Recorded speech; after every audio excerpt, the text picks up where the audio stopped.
našoj državi sve za 1 kunu, sve da i ono. Što sam jučer rekla u onom govoru? Jesam išta krivo rekla?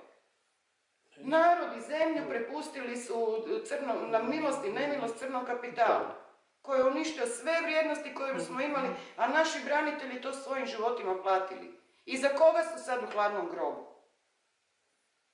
Za koga? Zbog čega? Za ovu Hrvatsku ne. Sigurno ne. Niko.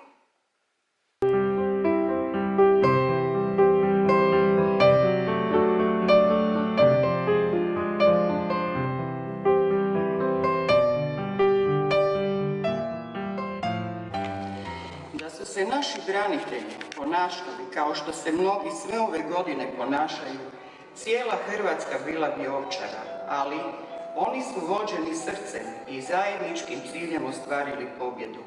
Za razliku od naših političara koji su gledajući svoje osobne interese završili u najpoznatijem dvorcu Hrvata koji je razvikaniji i popularniji od jednog Trakošćana. A nažalost ima još onih čiji talenti nisu otkriveni i samo je pitanje dana kada će im se i oni pridružiti i stati na zasluženo postolje i pitanje je čije ćemo još slike i biste gledati iz tako popularnog i razvikanog dvorca. Da je naš vodeći kadar nakon oslobađanja Lijepe naše nastavio voditi zemlju samo djelićem srca, volje, pameti i znanja, kao što su to pokazali naši branitelji, di bi nam bio kraj, a ovako tuga i žalost, kako za našu zemlju, tako i za naš hrvatski narod, a na sramotu svih onih koji sami pripadaju tom narodu i koji su nas u ovo stanje i doveli.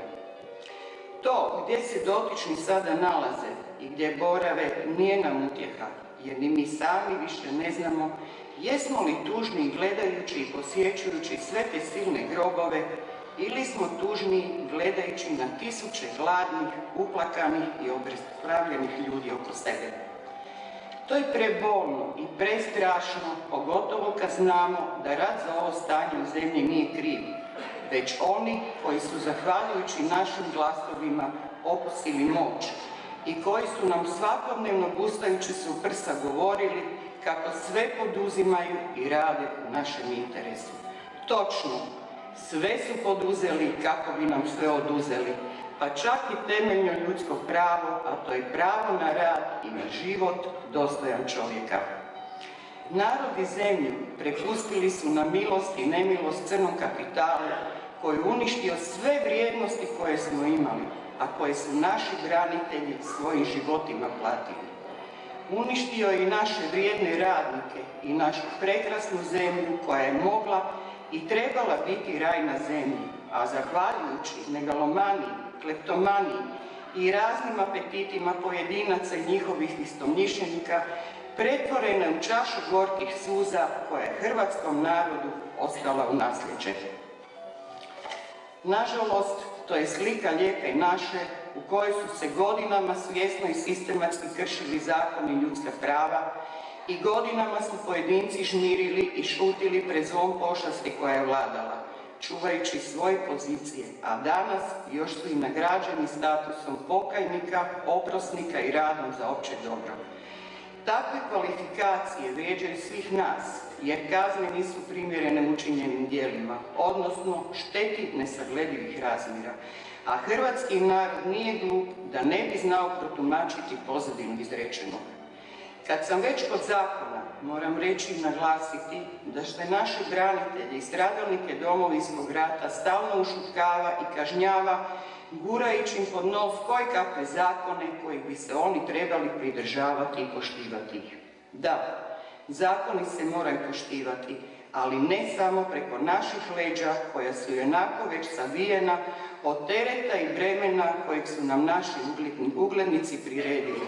I krajnje je vrijeme da se branitelji počnu poštivati i uvažavati njihova mišljenja, jer oni su ti koji su jedini zaslužni što danas udišemo ovaj slobodni zrak kojeg mnogi nisu željeli. Ali ga ravnopravno udišu i uzimaju si za pravo kritizirati događaje i situacije u kojima nisu bili. Za razliku od naših branitelja koji su sve strahote rata prošli, doživjeli i hvala Bogu preživjeli. Naši branitelji, ponos su Hrvatske i hrvatskog naroda i taj ponos nitko im ne može oduzeti bez obzira na to što im se na ranu stavlja sol, a melem čuvaju za one koji ga ničim nisu zaslužili i za one koji su nama rane otvorili. To je naša hrvatska zbilja pred kojom mnogi, nažalost, i dalje žmire i ne žele vidjeti istinu. I to se zove pravda i pravednost na hrvatski način, u kojoj su branitelji i dalje smetnja ukazujući na probleme i boli kojima su okruženi. A praksa u lijepoj našoj pokazuje da se kod nas ušutkavaju i kažnjavaju upravo oni koji o istini otvoreno progovaraju i koji su svjedoci tog vremena. Ali ne kažnjava se one o kojima svjedoci tog vremena progovaraju, dapače, još su glasni i bučni u svojim zahtjevima na koje im se odmah udovoljava. Takav način ugađanja vrijeđa i ne samo branitelje i stradalnike Domovinskog rata, već svih nas. I nedopustivo je da se naši branitelji uporno gura samo u povijest. Da, ostvarili su povijesnu zadaću, ali naši branitelji su stvarnost, a ne prošlost. I sviđalo se to nekom ili ne, oni su tu, oni žive sada, ovdje, u svojoj slobodnoj zemlji za koju se mnogo krvi prolilo i, nažalost, mnogo života ugasilo. Sada ovdje, s ovog mjesta, poručila bi svima onima koji istinu o Domovinskom ratu i stradavanju hrvatskog naroda žele pretvoriti u nešto sporedno, bezvrijedno i podijeliti nas, da neće uspjeti. Jer svi moraju znati da pojedinac i politika nisu ti koji su obranili naše domove, već naši branitelji po kojima se godinama gazi. Hvala vam za svaku kap znoja, suzi i krvi koju ste prolili da bi nama život pružili. Stoga, u lijepoj našoj svi moraju znati da ste i vi dio nas i da nam slobodu nitko nije poklonio, već se za nju krvavo izborilo. To trebaju svi znati, to trebaju svi cijeniti i to nikada ne smijemo zaboraviti, jer jedna je Hrvatska, jedan je Domovinski rat i samo jedna istina. Grobovi naših sinova, muževa i očeva šute, ali ja niti mogu, niti želim šutjeti o nepravdi, boli i šteti koja nam je učinjena. A ovaj tekst nije pisan kako bi se nekog vrijeđalo, već je pisan kako bi se istini pogledalo u oči. Jer ako ne želimo prihvatiti istinu, nećemo znati ni pronaći način za rješenje problema kojima smo okruženi. I sve što sam rekla sam kako u svoje, tako u ime naših poginulih hrvatskih branitelja i stradalnika Domovinskog rata. I u ime svih onih gladnih, obespravljenih i uništenih ljudi koji ovakav život nisu htjeli, ali ga moraju živjeti samo zato jer je to tako netko odlučio. Hvala. Evo, gospođa Bušeka je pozvana na bistu, pa ćemo je još jednom pozdraviti.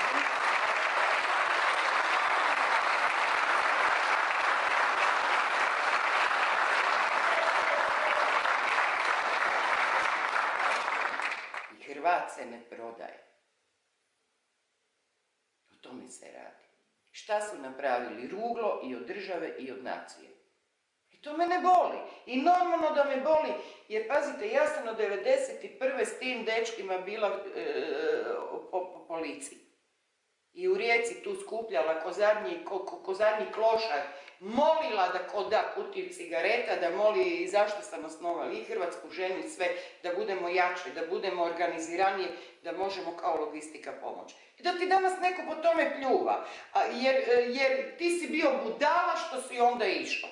Ma nisam, niti se smatram. Dapače, smatram se normalno. Tako sam odgojena. I gdje spadamo?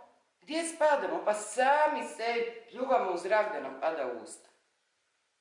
Ja sam i sad sinu nosila bijele ruže ujutro prije nego što sam došla dole. I sad će meni neko pljuvat po tom grobu. Ma ne dam nikome. Točno. Nikome. Nic sam dala, ni ću dat dok sam ja živa. A za svaku cijenu koja god me strepi, ja sam je spremna platiti. ali ja ću reći ono što mislim, jer to govori moja bol.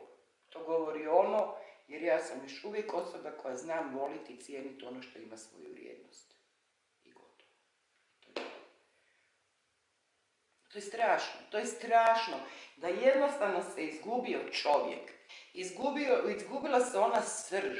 Danas se i materijalno zamijenilo moralno. Pa meni više vrijedi, evo, s vama popiti ovu kavicu, nego s nekim ići na škampe, di ti zapne ona kost i kad ti zapne, ostaješ sam. Di ti je tad prijatelj? Mislim, ja kažem, zato vam kažem, ja jednostavno ne mogu vjerovati u što se ova zemlja pretvorila. U što je došla. Cijeli život se hrvatski narod borio. I da ja šutim, to ne mogu šutiti. Imat ću koru kruha, pa ću živjeti pošteno. I ono što kažem, uvijek sam svoja, bilo do podne, bilo popodne, iza toga stojim. I krajnje je vrijeme da se u lijepoj našoj počnu razmišljati hrvatski, a ne stranački.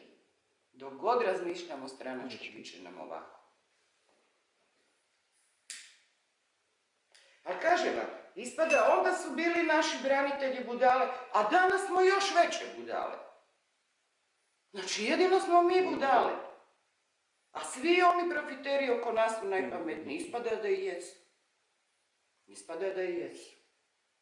Ne mogu, ja vam kažem, ja se toliko iznerviram, jer pošteno živim, skromno živim, pošteno živim, u nikog se ne pačam, ne želim da se niko u mene pača. Ali cijenimo ono što ima svoju vrijednost i što mora ostati. To cijenimo. Danas se ništa ne cijeni. Gledam udovice, gledam tu djecu. Pa sve to sa traumama. Ko da je bilo lako ljudima s onim vrećicama otići u sobe hotelske svakakve, isto su bili prepušteni na milost i nemilost. Po 10 godina i više nisu znali gdje im je ko. Molim? Jer za ovu Hrvatsku ovako se niko nije borio, nego za bolje i za ljepše. I da ljudi žive kako treba, a ne da nema ide za kruh i da kopaju po bajama. I da im se sva prava ukidaju koja god imaju. Za to se niko nije borio. Sigurno. Ni svoje živote dali, niti toliku krv proljevali. Jer za ovo što danas imamo, nije smjela past ni kap znoja, kamoli tolika krvi, toliki grobovi. A to niko ne cijeni. To niko ne cijeni. To vam je to. Što da ga kažem. I onda kad Ivanka progovori, onda to ne valja, jer Ivanka tuče u glavu. Ali to nisu stvari koje ti možeš govoriti u rukavicama. Ja niti tako želim, niti znam razgovarati. I neću tako razgovarati. Jer ako je istina, gledajmo istini u oči. Vi meni recite ono što meni ide, ja ću reći vama i pružit ćemo si ruku i okej. Ali budimo iskreni. A danas sve vlada samo neiskrenost. I šta da?